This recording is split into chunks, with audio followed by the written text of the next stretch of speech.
बिना विलम्ब के मैं इस चर्चा को आगे बढ़ाता हूँ। मेरा नाम सत्यम है और मैं यहाँ स्कूल ऑफ इंटरनेशनल स्टडीज़ में पीएचडी प्रथम वर्ष का शोधार्थी हूँ।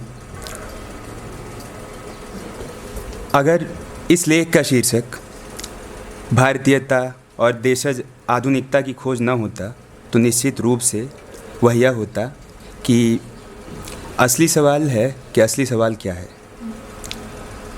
इस किताब से गुजरते हुए बृहत्तर समस्या का जो खांचा बनता हुआ दिखता है वह कुछ इस प्रकार है कि अभी वर्तमान स्थिति क्या है, दूसरा इसके लिए कौन से कारक जिम्मेदार हैं, यानी हम यहाँ तक कैसे पहुँचे, और तीसरा सवाल जो कि सबसे महत्वपूर्ण सवाल है कि अब इसके बारे में क्या किया जा सकता है। अब किसी किताब को पढ़ते हुए एक पाठक के तौर पे हमारी क्या अपेक्षाएं रहती हैं। एक तो यह कि इस किताब की ज़रूरत क्या थी, दूसरी इस किताब में नया क्या है, और तीसरा यह कि क्या यह अपने द्वारा निर्धारित लक्ष्य पर खरा उतर पाई है। इसी को आगे बढ़ाते हुए मुझे दिवंगत कवि लेखक कुंवर नारायण की कुछ पंक्तियाँ याद आ रही है जो उनसे माफ़ी और कुछ सुधार के सहित मैं यहाँ पेश करता हूँ। कुछ शब्द हैं जो अपमानित होने पर स्वयं ही जीवन और भाषा से बाहर चले जाते हैं। प्रोफेसर योगेंद्र यादव की भाषा में वो शब्द हैं राष्ट्रवाद, सेकुलरवाद। जिंदगी से पलायन करते जा रहे हैं ऐसे तमाम तिरस्कृत शब्द जो कभी उसका गौरव थे। हालांकि गणराज्य के स्वधर्म पे हमें 4 बिंदुओं पे बात करनी है: राष्ट्रवाद, सेकुलरवाद, सामाजिक न्याय और संघवाद।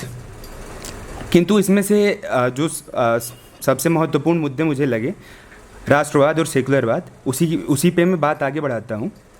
लेखक की ऐसी मान्यता है कि भारतीय गणराज्य का स्वधर्म अगर तात्कालिक और दीर्घकालिक हमलों के बावजूद बचा हुआ है तो इसमें जन आंदोलनों की सबसे प्रमुख भूमिका है। एक जगह लिखते हैं कि अगर किसी ने इसे बचाया तो पब्लिक ने बचाया। हम कुछ और समझने की भूल ना करें। वैसा दावा भारतीय सभ्यता के स्वधर्म पर हो रहे निरंतर हमले से एकाकी और एकमेक तौर पर बचाने का प्रोफेसर नहीं कर रहे हैं, क्योंकि मुक्तिबोध ने भी कहा है कि मुक्ति अकेले को नहीं मिलती। हाँ, राष्ट्रवाद और सेकुलरवाद जैसी तमाम धारणाएं एक कुत्सित शब्द कैसे बनते चले गए, इसके पीछे की क्रोनोलॉजी को तलाशना उन्होंने ज़रूरी समझा है। वह इस नतीजे पर पहुंचते हैं कि राष्ट्रवाद बनाम सेकुलरवाद या आधुनिकता बनाम बौद्धिक उपनिवेशीकरण को हायरार्कियल बाइनरी की तरह देखने विचारने में ही इस समस्या की ग्रंथि स्थित है। राष्ट्रवाद के बिना सेकुलरवाद की कोई ज़मीन नहीं।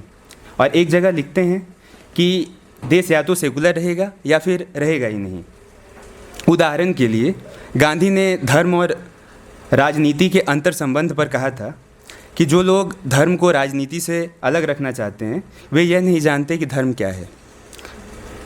धर्म ने राजनीति को एक नागपाश की तरह जकड़ रखा है, और अगर हम इसकी अंधाधुंध रस्साकसी करेंगे बिना किसी डायरेक्शन के तो उसकी पकड़ और मजबूत होती है। कुछ ऐसी ही बात उन्होंने आगे चलकर राष्ट्रवाद, संस्कृति और धार्मिक विरासत के विषय में भी कही है। विचारधारा, आमतौर पे विचारधारा हमेशा किसी के लिए और किसी मकसद के लिए ही होती है। यह भी उतना ही सच है कि राजनीति में अगर आप अपना पक्ष स्वयं नहीं रखेंगे तो फिर कोई दूसरा आपके लिए यह चुनाव कर देता है। यानी चुनने की भी उतनी ही राजनीति है जितनी न चुनने की। अब प्रश्न यह है कि आधुनिक भारतीय चिंतन तथा गणराज्य की दिशा एवं दशा किन विचारधाराओं और अवधारणाओं से बनती है। हालांकि हर विचारधारा से किसी न किसी निश्चित लक्ष्य की पैरोकारी ही की जाती है, लेकिन क्या भारत का बुद्धिजीवी वर्ग और उसके जनगण और उनका जनमानस अपनी सोची समझी चुनी हुई विचारधारा के प्रति प्रतिबद्ध है या अवसरवाद की नदी में रेत के चमकते दर्रे ढूंढ रहा है। राष्ट्रराज, लेखक, पाठक, वास्तुनिष्ठ सत्य के बाद अब विचारधारा और उसके अंत की अंतहीन नदी में पांव डुबाने या गोते लगाने के व्युत्क्रम से खुद को बरी करते हुए यह पूछना भी आवश्यक है कि भारतीय गणराज्य के उत्तर आधुनिक परिदृश्य में राजनैतिक और नैतिक वर्गीकरण क्या इतना महत्व रखते हैं जितने की उनसे उम्मीद कभी की जाती थी। लेकिन जैसा कि ग्रामसी ने कहा है, pessimism of the intellect, optimism of the will, बिना उसके तो कुछ भी संभव नहीं है। अगर हम इसकी पृष्ठभूमि में जाएं तो द्वितीय विश्व युद्ध के बाद सामाजिक विज्ञान की दृष्टि व्यवहारिक आंदोलन का दौर आया।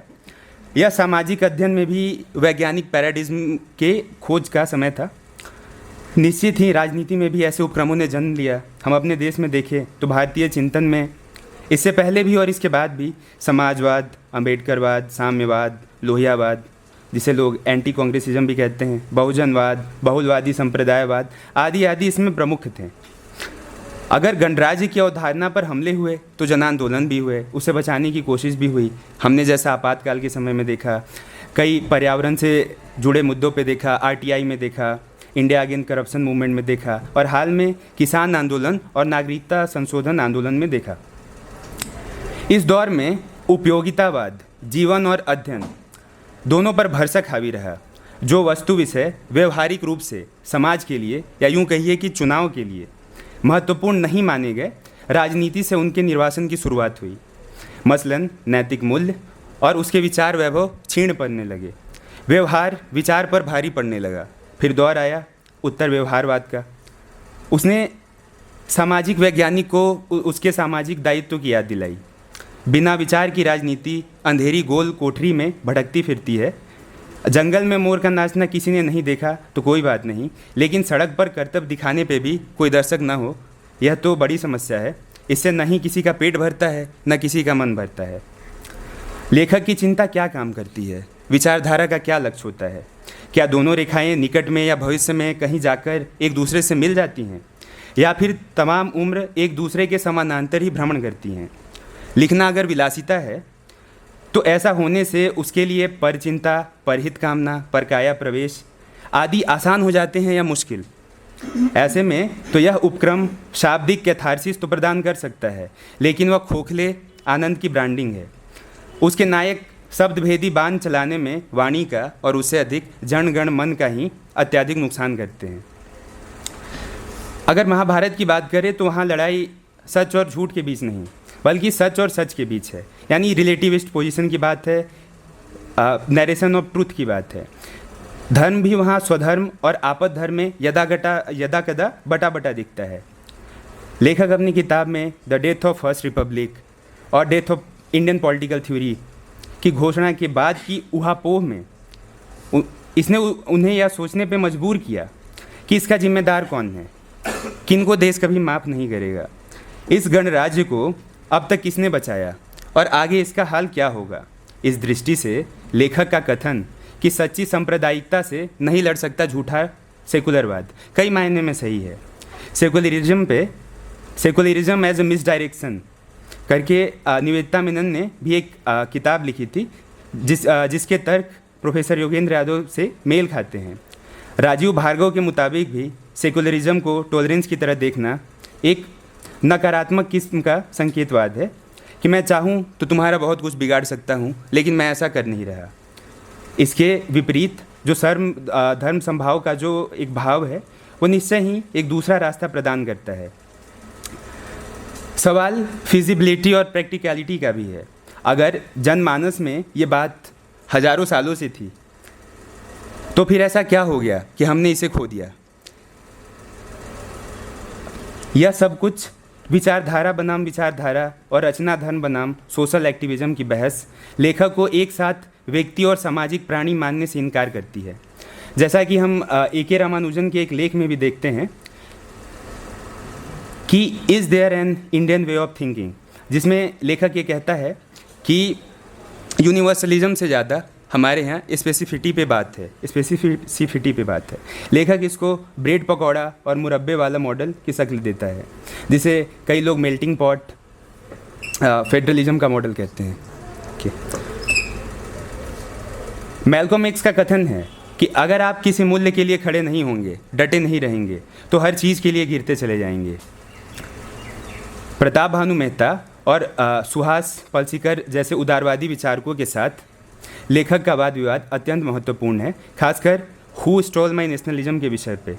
सिर्फ हम उसे भूले ही नहीं बल्कि चुरा लिया गया। यहाँ प्रोफेसर अभय दुबे की किताब भी याद आती है, लेकिन वहाँ बमुश्किल से छुपा अंतर्विरोध भी बाहर आ जाता है। हालांकि 2014 के पहले के उनके विचार और वर्तमान परिदृश्य में संशोधित परिकल्पना में अगर कोई प्रगतिशील परिवर्तन आया ही है तो उसका स्वागत होना चाहिए। पूर्वोत्तर और कश्मीर को लेकर जो उनकी चिंता है उसका एक नमूना लेखक पत्रकार अनिल यादव की इसी शीर्षक से प्रकाशित यात्रा वृत्तांत में भी दिखता है, जिसका नायक इस सवाल के जवाब में कि क्या वह पूर्वोत्तर जा रहा है कहता है, वह भी कोई देश है महाराज। यह इस गणराज्य का दुर्भाग्य है जहाँ त्रासदी कॉमेडी में बदल जाती है और कॉमेडी त्रासदी में। प्रोफेसर योगेंद्र यादव से मेरी असहमति बाहरी समर्थन के सवाल और उनकी चाबी ढूंढने के प्रक्रम को लेके है। अगर चाबी वहीं ढूंढी जाए जहाँ रोशनी है और हमारे लिए जो बाहरी हस्तक्षेप या बाहरी समर्थन का जो सवाल है हम उस पर निर्भर न रहें, तो ऐसा क्यों हुआ कि हमने रोशनी के लिए कहीं और रास्ता इख्तियार किया। दूसरी बात राष्ट्रीय सुरक्षा के मुद्दे पर लेकर उनके विचार से है, क्योंकि असली राष्ट्रभक्ति तो देश को यही बताने में है कि कब वह मूर्खतापूर्ण और अन्यायपूर्ण व्यवहार कर रहा है। हालांकि आशीष नंदी के इंटीमेट एनिमी और पोस्ट रिलीजियस सोसाइटी की जो अवधारणा है वह कितनी अनावश्यक तौर से खतरनाक है यह वह बखूबी जानते हैं। यही बात धर्मपाल और निर्मल वर्मा सरीखे लेखक चिंतकों के बारे में भी कही जा सकती है। हालांकि इसे लेकर उन पर लगे एप्रोप्रिएशन के आरोपों का उत्तर वो कई बार दे चुके हैं, जैसा कि इस किताब में भी है। अंततः सिर्फ सतही नएपन की जगह गणराज्य के स्वधर्म से स्वराज के पुनर्निर्माण का आह्वान करने वाली इस पुस्तक में विवेकानंद, टैगोर, गांधी, लोहिया, नेहरू, जेपी, जन आंदोलन और जनमानस अपनी भारतीयता और गणराज्य की अवधारणा लिए जगह जगह पर उपस्थित हैं, जिनके भारत में अपनी ज़मीन, अपने पांव और अपने देश के सपनों में आत्मविश्वास ही नहीं आस्था भी दिखती है और जिनकी खिड़कियां आती जाती फिजाओं के लिए बेशक खुली हैं, जिन्होंने अपनी हीनता ग्रंथि को एक असुविधा से दूसरी सुविधा के लिए बदल नहीं लिया है और जिन्हें अब भी हिंद पे नाज है। अंत में इस साहसिक हस्तक्षेप और रचना कर्म के लिए और हम सब क्या कर सकते हैं, इसके मद्देनज़र मुझे विजय देवनारायण शाही की एक कविता की कुछ पंक्तियाँ याद आती हैं कि दो तो ऐसी निरीहता दो कि इस दहाड़ते आतंक के बीच फटकार कर सच बोल सकूं और इसकी चिंता न हो कि इस बहुमुखी युद्ध में मेरे सच का इस्तेमाल कौन अपने पक्ष में करेगा। धन्यवाद।